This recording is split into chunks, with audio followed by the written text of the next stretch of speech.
No one at Downtown Plaza expected an ordinary evening to turn violent when a ruthless biker gang targeted the wrong man. The quiet veteran sitting alone at the plaza was a retired Navy SEAL with 15 years of close-quarters combat experience. When they decided to harass an elderly veteran selling newspapers, they encountered a warrior who was about to teach them a lesson they would never forget. The evening sun cast long shadows across Downtown Plaza as retired Navy SEAL Thomas Drake sat at his usual spot near the vintage stone fountain.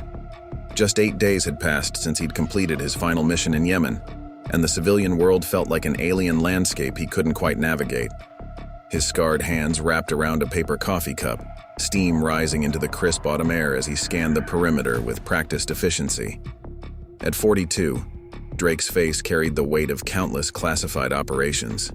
The fresh scar above his right eyebrow, earned during his last firefight, caught the fading light, while his muscular frame remained coiled with the tension of a man who'd spent too long in combat zones. Though his dark hair had grown slightly past regulation length, his ramrod-straight posture and vigilant presence marked him unmistakably as a warrior. The plaza hummed with early evening activity, business people rushing to catch their trains, children playing tag between benches, teenagers taking selfies by the war memorial. To most, it was a peaceful scene, but Drake's combat-trained eyes never stopped analyzing, marking exit routes, identifying choke points, assessing potential threats. 15 years of special operations had hardened instincts that refused to fade. Emma, the young barista who'd served him daily since his return, approached with a fresh pot of coffee. Her warm smile and gentle demeanor reminded him of the civilian world he was trying to rejoin. "Refill, Mr. Drake? You're getting better at not jumping when the buskers start playing." She'd noticed his hypervigilance but never pressed about his service. "Thank you, ma'am," Drake replied, his voice carrying the quiet authority that came from years of commanding SEAL teams. As she poured the coffee, her eyes caught the Navy SEAL trident tattooed on his forearm, partially visible beneath his rolled-up Henley sleeve. "Special Forces?" she asked, genuine interest in her voice. Drake nodded slightly, offering a reserved smile. "Something like that," he responded, leaving out missions in places most civilians couldn't pronounce. An elderly vendor caught his attention, carefully arranging newspapers at a corner stand. The man's Vietnam veteran cap and proud posture spoke of another warrior adjusting to civilian life. Drake watched a young mother struggle with two energetic boys near the fountain, his hand instinctively tightening around his cup. The water feature triggered memories of IEDs hidden in similar locations in Baghdad. He forced the thoughts away. This was Downtown Plaza, not a combat zone. His phone buzzed, a text from his sister Rachel. "Don't forget Sunday dinner. Mom's making your favorite pot roast. Dad wants to hear about Yemen, the parts you can share." Drake allowed himself a small smile. His family had barely let him breathe since his return. After 15 years of classified operations, they hoped he'd finally settle down in his hometown. Maybe they were right. The teams had been his life since enlisting at 18, following 3 generations of family military service. But now, approaching mid-40s, Drake felt the pull of something different. Not softer. Nothing about him was soft, but perhaps more grounded. The familiar weight of his dog tags pressed against his chest under his black t-shirt, a constant reminder of who he was and what he'd done. But here, in this moment, he was just another face in the crowd, trying to find his place in a world that moved at a different pace than the one he'd left behind. Little did he know that this peaceful evening was about to shatter, proving that sometimes the skills honed in war found their purpose in unexpected places. The plaza's atmosphere shifted as the evening crowds began to thin, leaving behind an almost eerie quiet. Drake noticed the change immediately. His internal clock, honed by years of night operations, registered the subtle differences in foot traffic and ambient noise. The street musician had packed up his guitar, and the food vendors were closing their carts, marking the transition from bustling evening to quiet night. Near the war memorial, the elderly newspaper vendor, who Drake had learned was named Walter Cooper, carefully arranged his remaining inventory. His weathered hands moved with practiced efficiency, though slower than they must have been during his Vietnam days. The veteran's pin on his jacket caught the last rays of sunlight, a silent testament to battles fought long ago. Emma was wiping down tables at the coffee shop, preparing for closing time. The plaza's security guard, a young man barely out of his 20s, made his routine patrol, more focused on his phone than his surroundings. Drake made a mental note to speak with the plaza management about improving their security protocols. Old habits died hard. The relative quiet was shattered by the distant rumble of motorcycles. Drake's muscles tensed instinctively as the sound grew louder, his trained ears picking up the signature of at least 6 distinct engines. They weren't the usual weekend riders or veterans groups that sometimes passed through. These bikes were being revved aggressively, intentionally drawing attention. The first motorcycle appeared at the plaza's entrance, its chrome-heavy frame reflecting the streetlights like armor. The rider, a massive man with arms covered in crude tattoos, guided his machine into a handicapped parking space, showing deliberate disrespect for civil order. 5 more bikes followed, their riders varying in size but uniform in their threatening presence. Drake watched as other plaza visitors reacted to the new arrivals. Parents pulled their children closer, teenagers stopped their conversations, and the few remaining business people quickened their pace toward the parking garage. Emma paused her cleaning, moving slightly behind the coffee shop's glass doors. Even Walter Cooper's movements became more hurried as he secured his day's earnings. The bikers dismounted with theatrical slowness, their boots hitting the pavement with deliberate heaviness. Their leader, standing well over 6 feet tall with a graying beard and a leather vest covered in unofficial patches, surveyed the plaza like a predator sizing up potential prey. Drake recognized the patches, not from any legitimate motorcycle club, but from a group known for extortion and violence in neighboring counties. "Well, boys," the leader's voice boomed across the quiet space, "looks like we found ourselves a nice, peaceful little spot."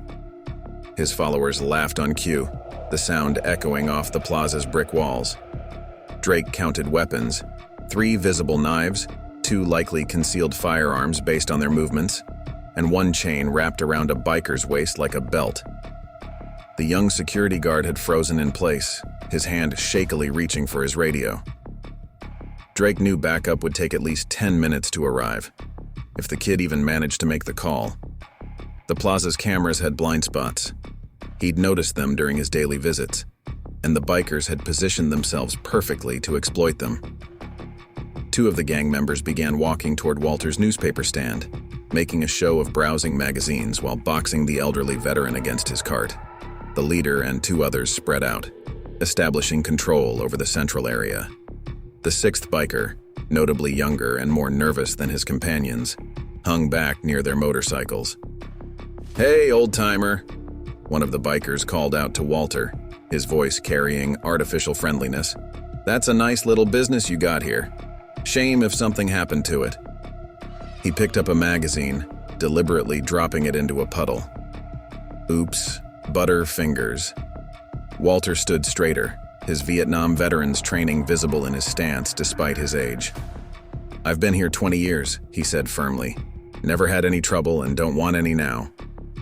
The leader's laugh was like gravel in a blender. 20 years? Well, Grandpa, times change, and change can be expensive. He moved closer to Walter's stand, his shadow falling across the elderly veteran's face. "But we're reasonable businessmen. A small weekly payment and we make sure nothing bad happens to you or your little cart." Drake set his coffee cup down slowly, his fingers flexing unconsciously. The familiar weight of his dog tags against his chest seemed heavier now, a reminder of the oath he'd taken to protect others. As he watched the scene unfold, his mind automatically began calculating angles, distances, and response scenarios, just as he had done countless times in combat zones across the world. The question wasn't whether he would act, but how and when. These weren't insurgents or terrorists, but they were predators nonetheless, targeting the vulnerable in what should be a safe space. As the tension built, Drake knew that once again, he would have to make a choice between walking away or standing up against something wrong. The plaza grew quieter as the bikers continued their intimidation tactics. Families with children had already fled, and the few remaining visitors hurried away, some casting guilty glances at Walter as they left. The elderly veteran stood his ground, though his hands trembled slightly as he gripped his cart's handle. Drake observed the gang's positioning with tactical precision. The leader maintained his threatening stance over Walter, while his accomplices had spread out, in a practiced formation. Two flanked the newspaper stand, one watched the plaza's main entrance and another guarded their motorcycles. The nervous youngest member shifted uncomfortably, checking his phone as if hoping for an excuse to leave. "Listen carefully, old man," the leader growled, his voice dropping to a menacing whisper. "This is how things work now. Every Friday, you'll have an envelope ready for us. Consider it community service." He reached out and deliberately tore Walter's veteran pin from his jacket, tossing it into a nearby puddle. Walter's weathered face hardened at the desecration of his service pin. Despite his age, the old soldier's spine straightened as decades-old combat training surfaced. "I fought in Khe-Sanh," he said firmly. "Watched better men than you try to intimidate us. Didn't work then, won't work now." The leader's face darkened with rage. "You stupid old fool," he snarled, grabbing Walter's shirt collar. "Let me show you what happens to people who don't understand how things work." His free hand curled into a fist, drawing back for a punch. Drake had seen enough. He rose from his table with fluid grace, his movements economical and precise. "That's quite a show you're putting on," he called out, his voice carrying the quiet authority that had commanded SEAL teams through countless operations. "But I think it's time for the finale." The plaza fell silent. Even the fountain's splashing seemed muted as all eyes turned to Drake. The biker leader slowly released Walter's collar, turning to face this new interruption. His eyes narrowed as he studied Drake, perhaps finally noticing the military bearing, the controlled stance, the way Drake's eyes never stopped moving, assessing threats and advantages. "Mind your own business, friend," the leader warned, though his voice carried a hint of uncertainty. "This is between us and the old-timer." Drake moved forward with measured steps, positioning himself to keep all 6 bikers in his field of vision. "See, that's where you're wrong," he replied calmly. "When you put hands on a veteran, tear off his service pin, and threaten him in my presence, you make it my business." Emma watched from the coffee shop's doorway, her phone discreetly recording the confrontation. The young security guard had finally managed to radio for backup, but help would take precious minutes to arrive. Walter stood straighter, recognition of a fellow warrior flickering in his eyes. The leader forced a laugh, but Drake noticed his followers shifting nervously. "Look around, tough guy," the leader sneered. "6 of us, 1 of you. Those ain't good odds." A ghost of a smile crossed Drake's face, reminding him of similar conversations in far deadlier places. "You know what we called 6-to-1 odds in the teams?" he asked quietly. "A fair fight." The biker with the chain unwrapped it from his waist, letting it dangle menacingly. The others spread out, attempting to surround Drake. Only the youngest member held back, his face showing growing concern about their situation. "Last chance," Drake offered, his voice carrying absolute certainty. "Pack up, leave the plaza, and never come back. Or find out why picking fights with veterans is a very, very bad idea." The leader's response was predictable. They always chose the hard way. "Get him!" he roared, reaching for a concealed weapon in his vest. What happened next would be talked about in Downtown Plaza for years to come, though few would believe it if they hadn't seen it with their own eyes. Time seemed to slow as the leader reached for his weapon. Drake's combat-trained mind processed the scene with crystalline clarity, just as it had during countless operations. The chain wielder attacked first, swinging his makeshift weapon in a wide arc aimed at Drake's head. Drake moved with fluid precision, stepping inside the chain's reach. His hand shot out, catching the chain mid-swing and yanking hard. The biker, unprepared for such strength and skill, stumbled forward off balance. In one smooth motion, Drake wrapped the chain around the man's extended arm and pulled down sharply. The biker's face met the plaza's brick pavement with a dull thud. 2 more gang members charged simultaneously, thinking to overwhelm him with numbers. Drake sidestepped the first punch, using his attacker's momentum to guide him straight into his partner. Both men collided hard and sprawled across the ground, their coordination destroyed by Drake's efficient movement. The nervous youngest member, seeing 3 of his companions dispatched in seconds, turned and fled toward their motorcycles. His boots squeaked against the pavement as he ran, leaving his brothers behind without hesitation. The leader had managed to pull a switchblade, its blade snapping open with a metallic click. "Not so tough now, are you?" he snarled, though his voice wavered slightly. Drake noticed the slight tremor in his knife hand, the mark of someone who relied on intimidation rather than skill. "A knife?" Drake's voice remained calm, almost disappointed. "That tells me everything I need to know about you." His eyes never stopped tracking the remaining threats, including the 5th biker who was trying to circle behind him. The leader lunged forward, slashing wildly with his blade. Drake moved like water, each strike missing him by inches. Years of close-quarters combat training had taught him the dance of blade work, but more importantly, it had taught him to read his opponents. The leader grew increasingly frustrated as his attacks met empty air. His movements became erratic, predictable. Sweat beaded on his forehead, despite the cool evening air. "Stand still," he shouted, his composure cracking. "Like this?" Drake asked, suddenly stopping. Before the leader could capitalize on this apparent opportunity, Drake's hand shot out with snake-like speed, grabbing the knife hand at the wrist. His grip, hardened by years of military training, was like iron. The leader's eyes widened in shock as he found himself unable to move his arm. He tried to punch with his free hand, but Drake blocked it with his forearm, simultaneously twisting the knife hand while sweeping the leader's legs. The large man went down hard, landing flat on his back. The knife clattered across the pavement, spinning away into the gathering darkness. The 5th biker, seeing his leader taken down so easily, had frozen in place. Drake kept his grip on the leader's wrist, applying just enough pressure to make his point clear. "Now," he said quietly, "we're going to have a civilized conversation about respect, about treating veterans properly, and about finding a new place to spend your evenings. Understand?" Police sirens wailed in the distance, growing closer. Emma stood in the doorway of the coffee shop, her phone still recording everything. Walter had moved to collect his veteran's pin from the puddle, his face showing a mixture of satisfaction and pride at seeing fellow veterans stand together. The entire confrontation had lasted less than 2 minutes. 5 hardened troublemakers had been systematically dismantled by one man who hadn't even broken a sweat.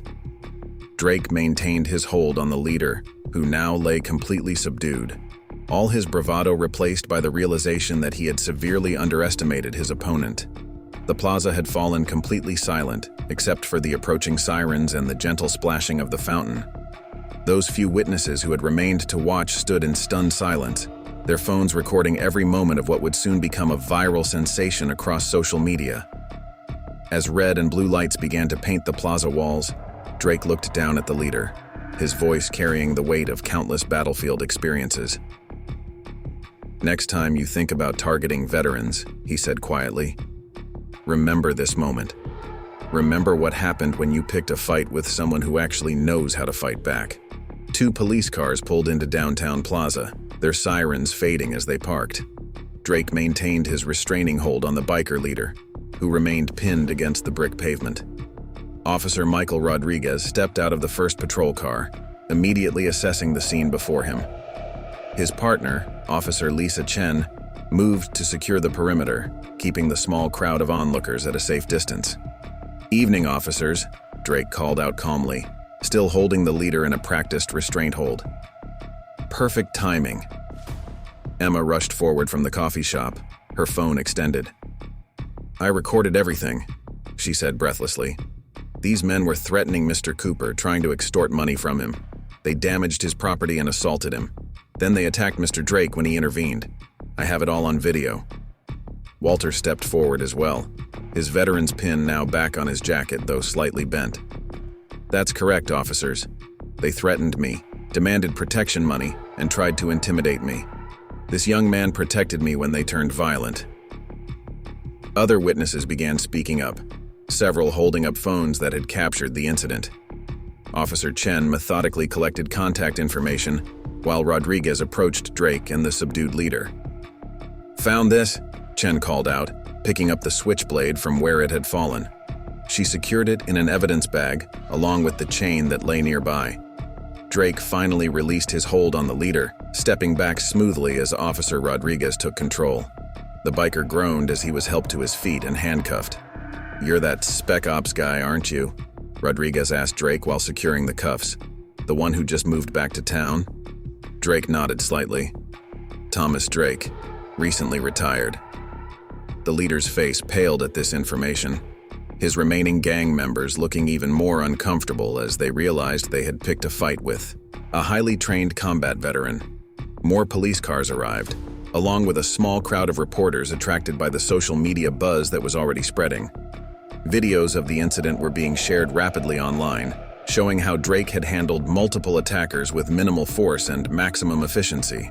"You're lucky," Officer Rodriguez said to the handcuffed leader as he led him toward a police car. "If he wanted to, he could have done a lot worse." The other apprehended bikers were also cuffed and placed in separate patrol cars. Officer Chen was taking statements from witnesses while additional officers photographed the scene and collected evidence. Drake turned his attention to Walter, who was assessing the damage to his newspaper stand. Without a word, he began helping the elderly veteran organize his scattered merchandise. "Didn't have to do that, son," Walter said quietly as they worked. "But I'm glad you did. Reminded me of some guys I served with in Nam, always standing up for what's right." Emma brought over Drake's abandoned coffee cup, now filled with fresh hot coffee. "On the house," she said warmly. "Though I think you'll be drinking free in this plaza for a long time." The plaza was returning to normal, filled with excited chatter about what had happened. Parents were telling their children about standing up to bullies, while several veterans who had witnessed the incident nodded approvingly at Drake. Officer Rodriguez returned after securing the prisoners. "We'll need an official statement from you," he said to Drake, "but it can wait until tomorrow if you'd like. Everything's pretty clear from the videos and we've got multiple witnesses." As the excitement began to settle, local news vans started arriving, reporters with microphones and camera crews rushing toward the scene, drawn by the viral videos already circulating on social media.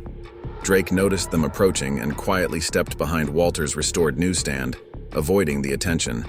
"Mr. Cooper! Mr. Cooper!" called out a young female reporter from Channel 7 News. "Can you tell us what happened here today?" Walter stood proudly beside his cart, now fully restocked thanks to Drake and the helpful crowd. "Just saw a fellow veteran showing these troublemakers that Downtown Plaza belongs to everyone," he said with a smile. 1 week after the incident at Downtown Plaza, the city was still buzzing with talk of Drake's takedown of the biker gang. The video had gone viral, garnering millions of views across social media platforms. Local news stations had run the story repeatedly, praising the veterans' intervention and highlighting the broader issue of community protection. Drake sat at his usual spot, though the atmosphere around him had changed. People would stop to shake his hand, parents would point him out to their children, and veterans would offer quiet nods of respect. The plaza itself had undergone visible changes. New security cameras had been installed, and professional security guards now patrolled regularly. Emma approached with his morning coffee, setting down a newspaper alongside it. "Your front page again," she said with a smile. The headline read, "Plaza Hero Sparks Community Change." Below was a photo of Drake helping Walter rebuild his newspaper stand after the incident. The investigation had revealed the biker gang's extensive criminal history. They had been terrorizing small businesses across 3 counties, particularly targeting elderly owners and veterans. The district attorney was building a strong case, using the Plaza incident videos as crucial evidence. Walter's newspaper stand had become something of a community hub. Veterans from different eras would gather there, sharing stories and offering support to one another. The elderly vendor himself stood straighter these days, his previously bent veterans pin replaced by a new one. A gift from the local VFW post-morning Mr. Drake, called Officer Rodriguez, as he walked his new foot patrol route. The police department had increased its community presence, with officers now regularly walking the plaza rather than just driving by. "Got some news you might want to hear?" Drake listened as Rodriguez explained that the gang's leader had accepted a plea deal. In exchange for a lighter sentence, he was providing information about other criminal activities in the area. The nervous young member who had fled had turned himself in, offering to testify against his former associates. "The DA's office sends their thanks," Rodriguez added. "This case is helping them break up several criminal operations we've been tracking for months." A group of teenagers from the new self-defense class waved as they passed. The community center had started offering free classes, taught by local veterans, focusing not just on protection but on responsibility and awareness. Drake had helped design the curriculum, emphasizing conflict prevention over confrontation. "You know what's really amazing?" Walter said, joining Drake at his table. "Look how people are acting now. Parents letting their kids play freely, elderly folks enjoying the benches, businesses staying open later. This place feels like a community again." Drake observed the scene, noting the truth in Walter's words. The plaza had transformed from a space people hurried through to one where they lingered and connected. Even the street musician had returned, his guitar music adding a peaceful backdrop to the morning bustle. "Sometimes," Walter continued, gesturing around the plaza, "it takes one person doing the right thing to remind everyone else that they can do it too." Drake nodded, sipping his coffee as the morning sun warmed the plaza. He had spent years fighting in far-off places, but here in his hometown plaza, he had perhaps won his most important victory, helping a community find its courage again. The city council had announced plans for a small ceremony to honor Drake's actions, despite his reluctance for recognition. More importantly, they had approved funding for improved lighting, additional security measures, and community outreach programs. The plaza was becoming a model for other communities wanting to create safer public spaces. Emma brought fresh coffee for both men, now part of the morning ritual that had developed. "You know," she said, setting down the cups, "we've had people come from 3 towns over just to see where it happened, but they end up staying for the community they find here." 2 weeks after the incident, Downtown Plaza hosted a ceremony honoring Drake's actions. The plaza was decorated with American flags, and chairs were arranged near the fountain where the confrontation had taken place. Despite his initial reluctance, Drake attended in his dress uniform at the mayor's request, his family proudly seated in the front row. His mother dabbed tears occasionally, while his sister Rachel beamed with pride. His father, a retired Marine, sat ramrod straight, understanding better than most the significance of what his son had done. Emma had taken the morning off from the coffee shop to attend, bringing coffee for Drake and his family as always. Walter's newspaper stand had the best view of the makeshift stage. He stood nearby in his pressed Vietnam-era uniform, his restored veteran's pin gleaming in the morning sun. The plaza was filled with community members, veterans, and media representatives. Mayor Richardson approached the podium, her voice carrying across the quiet gathering. 2 weeks ago, this plaza witnessed something remarkable. Not just an act of bravery, but a catalyst for change. Staff Sergeant Thomas Drake didn't just stop a group of criminals.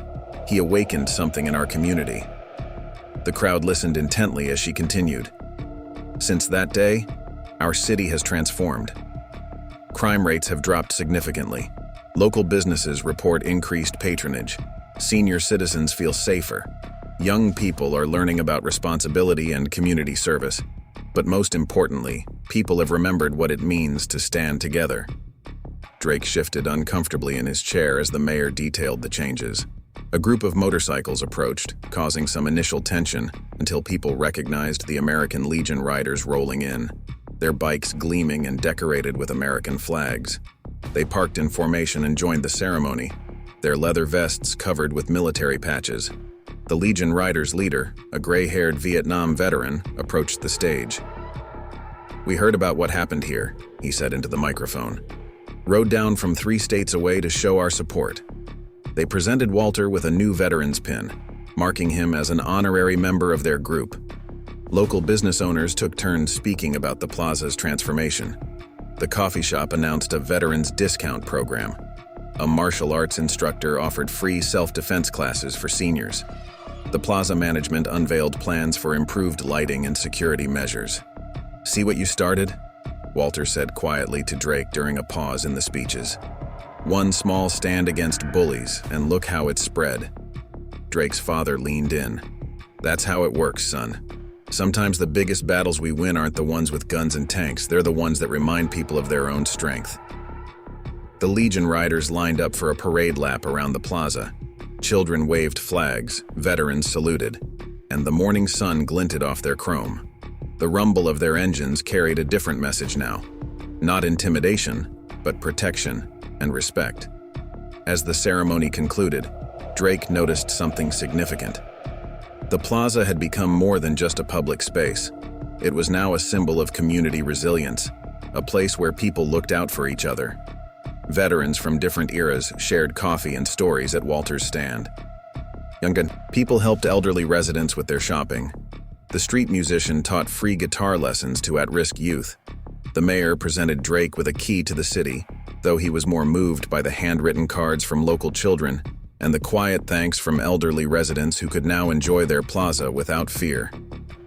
This was the kind of victory that mattered, not one won with weapons, but with courage and community spirit. The ceremony transformed into an impromptu community gathering, with people sharing stories, plans, and hopes for the future. The American Legion riders mixed with local veterans, trading tales from different eras. Children played safely by the fountain while their parents chatted with neighbors they'd never spoken to before. 4 weeks after the incident, Drake sat at his usual spot in Downtown Plaza, observing how profoundly the space had transformed. The morning sun illuminated a scene vastly different from the one he'd first encountered upon returning home.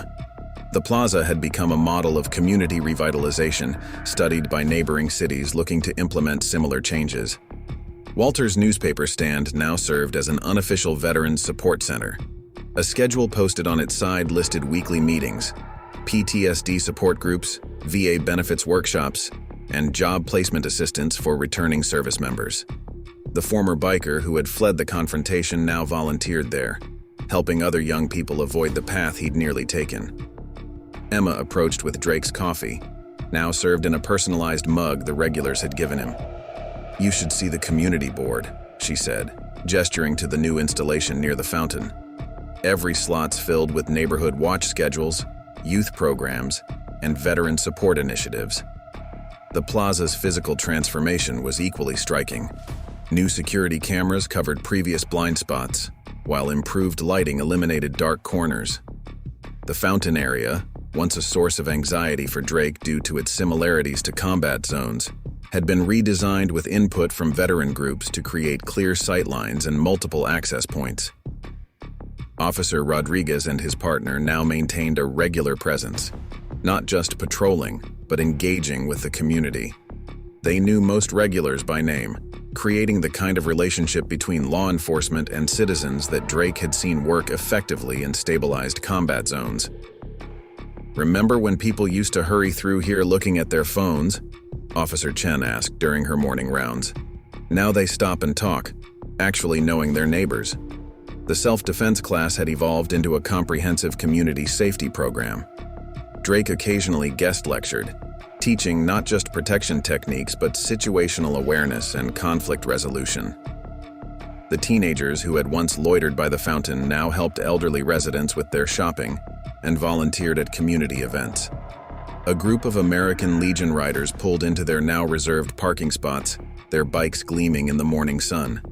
They had made the plaza a regular stop on their routes, bringing supplies for veteran outreach programs and mentoring young people interested in motorcycle maintenance rather than gang life. "You know what's really amazing?" Walter said, joining Drake at his table. "Yesterday, I saw those kids from the self-defense class helping Mrs. Johnson with her groceries. The coffee shop started a meal program for homebound veterans. Even the street musicians are teaching free music lessons to at-risk youth." Drake listened as Walter described the latest developments. The plaza had become more than just a public space. It was a community in the truest sense. People watched out for each other, supported each other, protected each other. The DA's office had successfully prosecuted the biker gang, using their case to break up several other criminal organizations in the region. The nervous young member who had fled was now a regular speaker at youth intervention programs, sharing his story as a warning about the dangers of gang life. "All this from one morning when you decided not to look away," Walter mused, watching the plaza come to life around them. Sometimes the biggest changes start with the smallest decisions. Drake sipped his coffee, observing the morning routine unfold. He hadn't set out to be a hero or start a movement. He'd just done what felt right, what his military training and personal code had taught him to do. But sometimes that's all it takes. One person doing the right thing at the right moment, inspiring others to find their own courage. The morning sun climbed higher over Downtown Plaza, illuminating a place that had transformed from a space people passed through to a community they were proud to call their own. And at his usual table, Drake allowed himself a small smile, knowing that sometimes the greatest victories come not from fighting battles, but from bringing people together. 6 months after the incident, Downtown Plaza had become a case study in community transformation. News crews from major networks visited regularly, documenting what locals now called the Drake effect, how one veteran's stand against injustice had sparked lasting change throughout the region. Drake, still maintaining his morning routine, watched as Walter conducted a veterans support meeting at his expanded newsstand.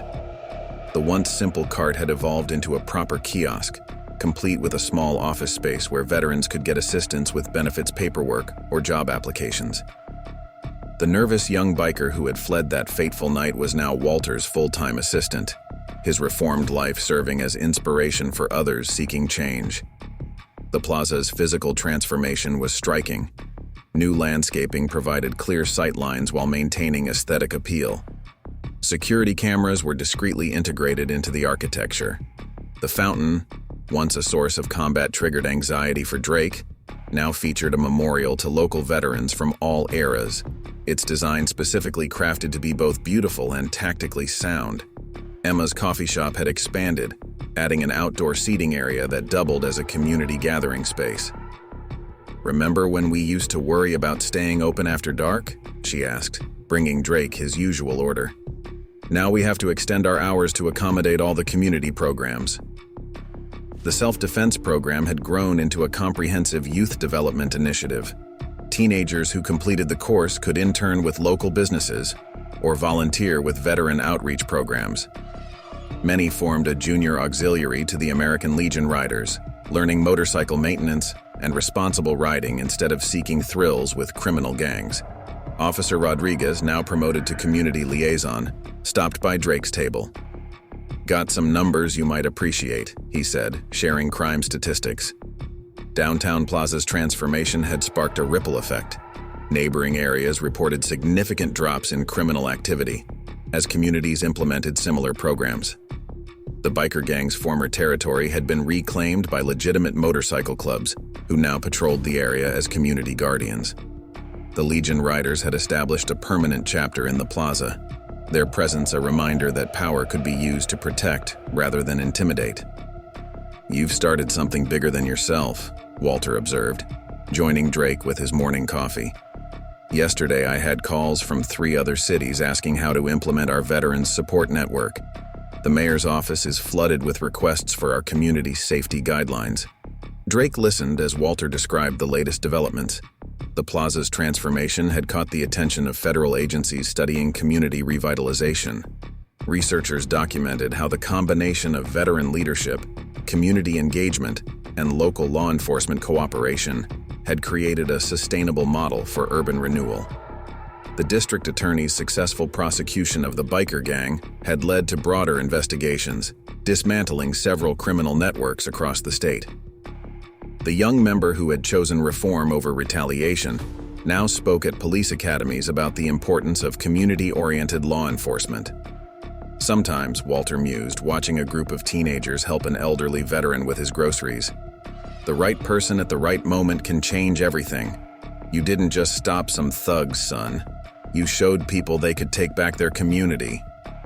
Drake observed the morning routine unfold around him. The plaza had become more than a success story. It was a blueprint for change. Veterans found purpose in mentoring youth. Young people learned the value of community service. Law enforcement built genuine relationships with citizens. The coffee shop's community board overflowed with announcements, veteran support meetings, youth development programs, neighborhood watch schedules. What started as one man's stand against injustice had evolved into a movement of community empowerment. "You know what really matters?" Drake finally spoke, watching children play safely by the fountain while their parents chatted with neighbors. "It's not what I did. It's what everyone else did afterward. They just needed to be reminded of their own strength." 1 year after the incident, Downtown Plaza hosted a special anniversary gathering. The event wasn't just a celebration of Drake's intervention, but a showcase of how one moment of courage had transformed an entire community. The plaza, now a nationally recognized model for urban renewal, hummed with activity. Veterans from across the country had traveled to witness the changes firsthand. Walter's newsstand, evolved into a full-fledged Veterans Resource Center, stood as testament to the power of community support. The formerly nervous young biker, now Walter's right-hand man, led tours explaining the plaza's transformation. Drake sat at his usual spot, observing the gathering with quiet satisfaction. Emma brought his coffee in what had become a morning ritual, though now she managed a team of baristas who all knew his preference. "Hard to believe it's been a year," she said, setting down a fresh cup. "Remember when we used to jump at every motorcycle sound?" The American Legion riders roared into the plaza, their chrome gleaming in the morning sun. What once caused fear now brought smiles as children waved at the familiar faces. Their chapter, established in the wake of the incident, had become integral to the community's security network. Officer Rodriguez, recently promoted to captain, approached Drake's table. "Got the annual report here," he said, sharing a document filled with impressive statistics. Crime rates had plummeted not just in the plaza but throughout the region. The Plaza Protocol, as it had been dubbed, was being implemented in cities across the country. "Your intervention that night," Rodriguez continued, "it wasn't just about stopping some thugs. It showed us what community policing could really be. We've completely redesigned our training programs based on what happened here." The self-defense program had expanded into a comprehensive youth leadership initiative. Teenagers who once might have drifted toward gangs now apprenticed with local businesses, trained in community service, and learned from veteran mentors. The plaza's fountain, once a source of anxiety for Drake, had become a symbol of community resilience. Walter joined them, moving slower but standing straighter than ever. "You know what makes this special?" he asked, gesturing to the gathered crowd. "It's sustainable. Even if we all moved away tomorrow, what's been built here would continue. The community found its own strength." The former biker gang's territory had been transformed. Legitimate motorcycle clubs patrolled the areas, working with law enforcement to prevent crime rather than perpetrate it. The young member who had fled that night now ran youth outreach programs, his story of redemption inspiring others to choose a better path. "Sometimes," Drake finally spoke, watching children play freely by the fountain, "the battles we fight aren't about winning. They're about showing others they can fight too." The plaza had become more than a public space. It was a blueprint for community renewal. Veterans found purpose in mentoring youth. Young people discovered the value of service. Law enforcement built genuine connections with citizens. What started as one man's stand against injustice had evolved into a movement of empowerment. The morning sun climbed higher, illuminating a place transformed not by force, but by courage and community. And at his usual table, Drake allowed himself a rare smile, knowing that sometimes the greatest victories come not from the battles we fight, but from inspiring others to find their own strength. The legacy of that night lived on not just in the plaza's physical changes, but in the countless lives touched by its transformation. It stood as proof that one person's courage, combined with a community's resolve, could create lasting change that rippled far beyond its origins. 2 years had passed since the incident that changed Downtown Plaza forever. The space had evolved beyond a mere success story.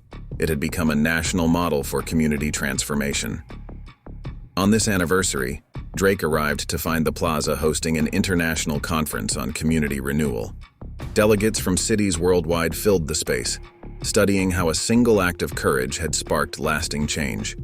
Walter's Veterans Center, now a full building adjacent to his original newsstand, served as a focal point for discussions on community-based veteran support programs.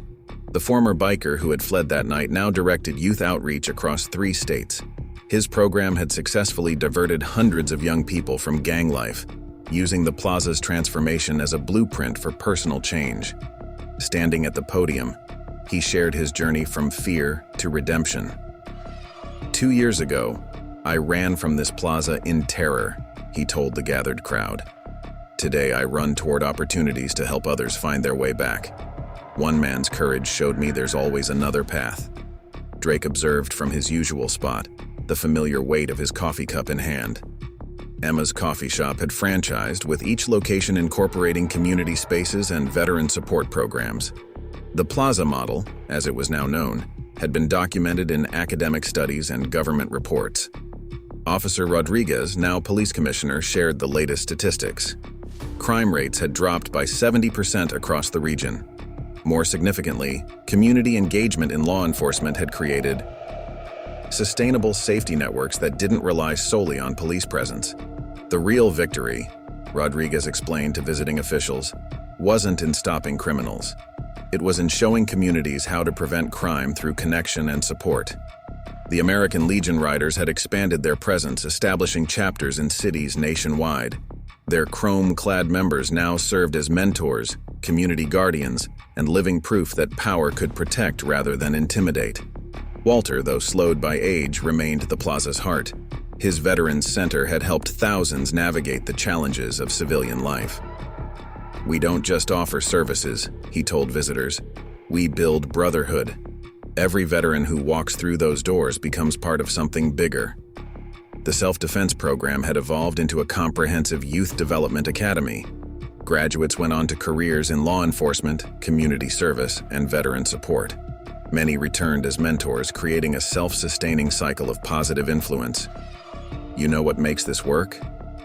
Drake finally spoke to a group of international observers. "It's not about one person standing up. It's about showing others they can stand too. Every community has its own strength. Sometimes it just needs reminding." The plaza itself had become a living laboratory of urban renewal. Security features blended seamlessly with community spaces. The fountain, once a source of combat memories, now hosted children's programs and veteran art exhibitions. Every element served both practical and community purposes. Universities sent researchers to study the Drake effect, how individual courage could catalyze community transformation. Their findings showed that the plaza's success wasn't just in its programs, but in how it empowered people to take ownership of their community. As the sun climbed higher over the gathered crowd, Drake reflected on how far things had come. The morning coffee ritual remained, but everything around it had grown into something he could never have imagined that night 2 years ago. The plaza had become more than a place. It was proof that courage was contagious, that communities held their own solutions, and that sometimes the greatest victory came not from winning fights, but from showing others how to prevent them. 5 years after the incident that transformed Downtown Plaza, the space had become an international symbol of community renewal. Drake, now serving on the city's Community Development Board, arrived for his morning coffee to find the plaza hosting its annual Global Community Summit. The Veterans Center, expanded into a multi-story facility, hummed with activity. Walter, though retired from daily operations, remained its honorary director. His protege, the former biker who had fled that fateful night, now managed veteran support networks across the country. "Look how far we've come," Walter said, joining Drake at his usual table. "Remember when this was just a newspaper stand and a dream?" The center had helped over 10,000 veterans transition to civilian life, using methods studied and replicated worldwide. The morning routine remained sacred. Emma's coffee empire had grown, but she still personally served Drake his morning cup. Her franchise model, requiring each location to incorporate community spaces and veteran programs, had revolutionized how businesses integrated with neighborhoods. Police Commissioner Rodriguez approached, tablet in hand. "Latest numbers are in," he shared. "The Plaza model has been implemented in over 500 cities globally. Crime rates drop an average of 60% within 2 years of adoption. The Self-Defense Academy had evolved into an international youth leadership institute. Graduates worked in community development worldwide, spreading the philosophy that had transformed Downtown Plaza. Many returned annually to share their successes and learn from new innovations. The American Legion Riders, now an international brotherhood, roared into the plaza. Their chrome gleamed as always, but their mission had expanded. They coordinated community protection networks across continents, proving that power could unite rather than divide. The real miracle, Drake observed, watching children play freely by the fountain, isn't what we built. It's how it grows on its own now. The plaza had become self-sustaining, each generation teaching the next about community strength and responsibility. The former gang territory had transformed into a model district. Business thrived, communities connected, and young people found purpose in service rather than violence. The Drake effect had become a studied phenomenon in urban planning and social psychology. Universities maintained research centers dedicated to studying the plaza's impact. Their findings showed that the transformation wasn't just about programs or policies, it was about awakening community potential. The Satre Plaza proved that every neighborhood held its own solutions. As morning sun painted the gathered crowd, Drake reflected on the journey. One moment of courage had sparked a movement, but the community's response had created lasting change. The plaza stood as testament not to one man's stand, but to humanity's capacity for transformation. "You know what makes this work?" Walter asked, watching new veterans enter the center. "It's not about what happened that night. It's about what happens every day since. People choosing to stand together to protect each other, to build something lasting." Drake nodded, sipping his coffee as another day began at Downtown Plaza. The space had become more than a success story. It was proof that courage could cascade, that communities held their own strength, and that sometimes the greatest victories came not from the battles we fought, but from showing others they never needed to fight at all. 10 years had passed since the incident that changed Downtown Plaza. The space had evolved into a global institute for community transformation. Drake, now an international consultant on community renewal, still began each day at his usual spot. The Veterans Center occupied an entire city block, its programs replicated in thousands of locations worldwide. Walter had passed away 2 years prior, but his legacy lived on. His memorial statue stood beside the fountain, its plaque reading, "One stand can change the world." The former biker who fled that night now directed the Global Community Renewal Institute.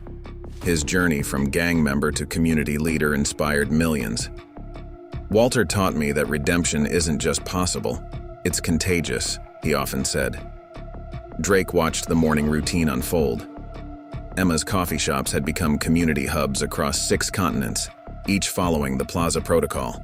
She still served his morning coffee personally, their decades-long ritual unchanged amidst global transformation. Police Commissioner Rodriguez, nearing retirement, shared the latest data. 10 years, 10,000 communities transformed. What started here reshaped how we think about public safety worldwide. The Plaza model had become standard curriculum in police academies globally. The American Legion Riders had evolved into an international peacekeeping force, their presence requested by communities worldwide. Their chrome still gleamed in the morning sun, but now they represented hope rather than intimidation. The Youth Leadership Academy trained future community leaders from every continent. Graduates pioneered new approaches to urban renewal, each innovation building on the plaza's foundation. The fountain, once triggering combat memories, now symbolized community resilience. A decade ago, Drake reflected, watching new veterans enter the center, this was just a coffee spot and a newspaper stand. Now it's a blueprint for global change. The plaza's transformation had been studied by every major university, its principles applied in conflict zones worldwide. The former gang territories had become model communities, their success replicated across cities globally. Young people chose service over violence, mentorship over intimidation. The Drake effect had evolved from local phenomenon to international movement. Research centers worldwide studied the plaza's impact on social psychology and urban development. Their findings proved that community transformation wasn't about resources, it was about awakening inherent strength. Every neighborhood held its own solutions, waiting to be unleashed. As morning light painted the gathered crowd, Drake considered the journey's scope. One moment of courage had sparked global change, but communities worldwide had built something greater. The plaza stood as testament not to individual heroism, but to humanity's capacity for transformation. "You know what still amazes me?" Emma asked, refreshing his coffee. "It's not just about what you did that night. It's about what everyone else chose to do afterward. You showed people their own strength, and they've been building on it ever since." Drake nodded, watching another day begin at Downtown Plaza. The space had become more than a success story. It was proof that courage could cascade across continents, that communities held their own answers, and that sometimes the greatest victories came not from fighting battles, but from showing others how to prevent them entirely. The legacy of Downtown Plaza continued to evolve 20 years after the incident. Drake, now in his 60s but still maintaining his morning ritual, watched as the third generation of community leaders carried forward the principles born that night. The Global Community Renewal Institute, headquartered in the expanded Plaza complex, had influenced policy in over 150 countries. What began as a simple stand against injustice had grown into a worldwide movement for positive change. Walter's legacy lived on through the millions trained at the Veterans Center. His approach to community-based veteran support had become the global standard. The former biker who once fled the plaza now lectured at prestigious universities, his story illustrating how fear could transform into purpose. Emma's daughter now managed the coffee empire, maintaining the community-first approach that had revolutionized business practices worldwide. She still ensured Drake's morning coffee was served just right, honoring a tradition that symbolized the plaza's consistency amid change. The American Legion Riders had evolved into an international peace-building organization, their methods taught in diplomatic academies. Their presence in conflict zones helped communities transition from violence to cooperation, proving that power could heal rather than harm. The Youth Leadership Academy's graduates now held positions in governments, nonprofits, and community organizations globally. They carried forward the plaza's principles: courage, community, and transformation. Each success validated the simple truth Drake had demonstrated, that one person's stand could inspire millions. Research into the Drake effect had spawned new fields of study in sociology and urban development. The plaza's transformation provided proof that sustainable change came from within communities, not from external intervention. 20 years, Drake mused, watching new faces fill familiar spaces. Every morning, someone new discovers their strength here. The plaza had become more than a physical space. It was a living testament to humanity's capacity for positive change. The former gang territories had transformed into global examples of community renewal. Youth mentorship programs, veteran support networks, and community-based security had replaced the cycle of violence and fear that once dominated these areas. As morning light touched the plaza's memorial wall, bearing names of those who had carried forward its mission, Drake reflected on the journey's scope. What began as one veteran's stand against injustice had evolved into a global movement for community empowerment. The real victory, Drake told visiting leaders, wasn't in stopping violence that night. It was in showing people they had the power to prevent it altogether. This simple truth had reshaped approaches to community development worldwide. The plaza stood as living proof that courage was contagious, that communities held their own solutions, and that sometimes the greatest impact came not from winning fights, but from showing others they had the strength to avoid them entirely. 25 years after the incident, Downtown Plaza had transcended its original transformation to become a global symbol of positive change. Drake, approaching 70 but still maintaining his morning ritual, sat at his usual spot watching sunrise paint the now sprawling community center. The plaza model had become embedded in international policy, its principles taught in schools worldwide. The United Nations had adopted its community-based approach to conflict resolution, while governments globally implemented its veteran support framework. The Veterans Center, now named after Walter, operated satellite locations in over 100 countries. The former biker who had fled that night was now a Nobel Peace Prize nominee for his work in community transformation. His global initiative had helped millions of at-risk youth choose leadership over violence. Emma's community-based business model had revolutionized corporate social responsibility. Her coffee shops served as nerve centers for local renewal in communities worldwide. The morning ritual she had started with Drake became a symbol of consistent commitment to community service. The American Legion Riders had evolved into an international humanitarian organization, their chrome still gleaming, but now representing hope in crisis zones worldwide. Their presence marked communities in transition from conflict to cooperation. The Youth Leadership Academy's influence reached every corner of the globe. Its graduates led organizations, guided policy, and created new models for community development. The Drake effect had become a cornerstone of social science, studied as a model for sustainable change. 25 years, Drake reflected, watching new generations fill the plaza. What started as one moment of courage became a global movement for change. The plaza's transformation had proven that community renewal wasn't about resources, but about awakening inherent strength. The former gang territories had become showcases of community potential. Youth mentorship, veteran support, and community-based security created sustainable peace where violence once ruled. Each success validated the plaza's core principle, that communities held their own solutions. The morning light touched the Global Community Renewal Institute's walls as another day began. Drake's coffee, still served just right, reminded him of continuity amid change. The plaza had become more than a success story. It was proof that courage could cascade across generations. "You know what still amazes me?" asked the former biker, now a distinguished community leader. "It's not just about what happened that night, it's about what keeps happening every day since. You showed us that courage isn't about fighting battles, it's about preventing them." Drake nodded, watching children play freely where fear once ruled. The plaza stood as living testimony that one person's stand could ignite global change, that communities held their own answers, and that sometimes the greatest victories came not from combat, but from showing others their own strength. The legacy continued to evolve, each new generation adding its own chapter to the story.